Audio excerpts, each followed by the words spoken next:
Hello and welcome back to this week's episode of HArchery. My name's George Harding, and along with my brother Keith and a few others, each week we bring you some valuable insights into the world of archery. This week, partially to celebrate our 10th episode, partially because I'm busy with a few other things, I've brought on board International Archery coach Michael Peart. He's going to be producing a couple of episodes for me. Enjoy.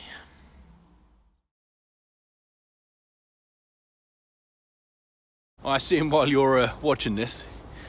You can see there's a little bit of snow in the background. Yes, it's rather cold to say the least, which prompted a question to be sent to me off my website, michaelpeart.com, just saying, what do you do for training when the conditions are like this?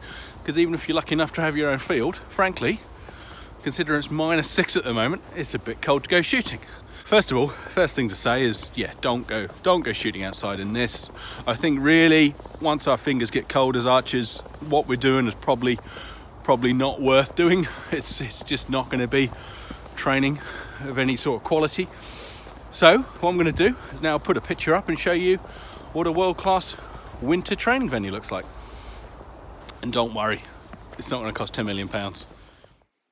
Now you can see this is your common type of garage, but it's been transformed into an indoor shooting range. Good enough to get you to a world-class level. So quickly, let's run through the significant things. First of all, we have one heater here, blowing warm air. We have another warm air heater here, and we have another radiant heater here, okay? That tells you a lot about that this is being used during the winter in the UK. Other key features is the target here. Or more importantly, looking at where the arrows are here. You can see the target is much higher than normal. That's so you can shoot in the garage at the normal angle you compete at. So for a recurve bow, that's 70 meters. For a compound, 50 meters. Okay, so you need a higher than normal. If you look at the height of the target, you need a higher than normal target. So your front arm is at the same angle as when you compete. Other useful tips when you're training on your own. If you can't have a coach with you at all times, have a video delay system. So we have a cheap, old-fashioned video camera there, into a not so old-fashioned laptop there, so you can shoot your shot, finish your shot, look down at the computer, and then 2 seconds later it will play through. So probably about 6-second delay is normally enough. Also, other things to make this a world-class shooting range. If you're doing any positioning work, you've got a lightweight recurve bow there, so you can practice getting into positions without putting yourself under load. And once you finish your shooting, there is a cross trainer in the corner of the garage. So all in all, this is a garage that can get you world-class shooting condition all throughout the winter. The other things I will say, just to stop the draft coming under the door, there's a pile of brag there just to work. It's a draft excluder to keep out the wind and the rain. Okay. So there you have it. World-class winter training in a garage. I don't know, everyone hasn't got a garage, but ask around. Is there a garage? Is there a shed? In my time, I've shot in garages. I've shot in warehouses. I've shot at the top of industrial factories in the loft, which probably shouldn't really talk about. I've shot in aircraft hangars, although I'll tell you that was still -5 inside, but at least I could put a heater on myself. There was no wind chill, so actually standing in the corner of the aircraft hangar, let me just insert a picture.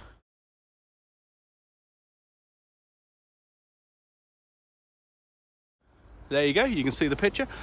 That was okay. I had 3 heaters, one at my feet, one at my midriff, and one at sort of like my shoulders, and I was okay. I could do 70 meter indoor shooting all year round, and even though yes it was cold when I first turned up, just having those direct heaters did help. So there we go. There's some solutions about how you can stay world class over the winter months, even if you don't have a multi-million pound shooting venue. Okay, now we're going to go over to Keith and get his top 5 archery exercise tips. Hey guys, I'm here at Clickers Archery. I've just cleared out a little bit of floor space. I've got about 4 square meters. I'm going to show you my top 5 exercises for improving your archery.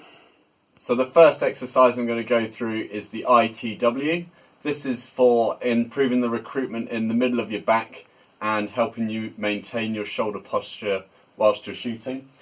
As the title suggests, we're going to start by laying on the floor and making an I shape You're then going to lift your hands off the floor and then move your hands into a T shape, and then from there moving your hands into a W shape, and then back into a T shape, and then back into an I shape.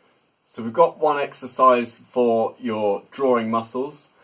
This exercise is for your bow arm, and it's for helping you to push towards the target and make strong shots.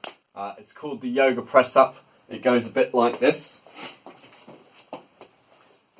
So start with your hands kind of shoulder width apart, with your elbow joints facing forward.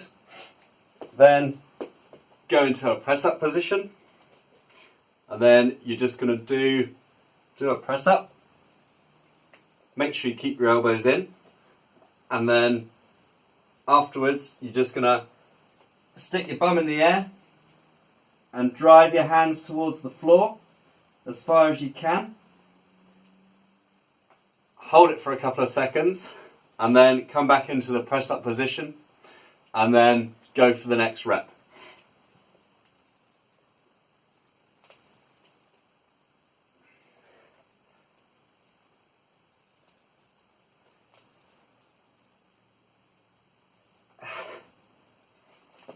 From the side, that looks a bit like this.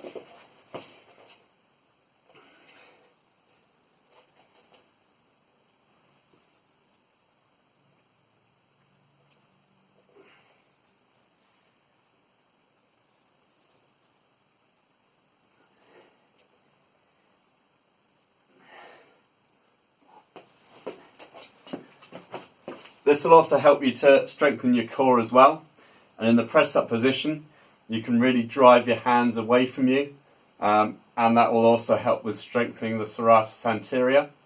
The yoga bit is just an extra bit which helps you to extend this and really strengthen and stress the serratus anterior. So that's a good one for your bow arm. The next exercise is just going to be a simple finger stretch. This is just to help maintain the flexibility and mobility again in your fingers. I'd recommend doing this just on both hands. You can do this when you're at work at your desk, or just before you go to bed or when you get up. But essentially all you're going to do is place your relaxed hand on the table, and then from there just spread your fingers out and push the front knuckles towards the table, and then just spread your fingers as far as you can, and then relax, and then just do that a number of times.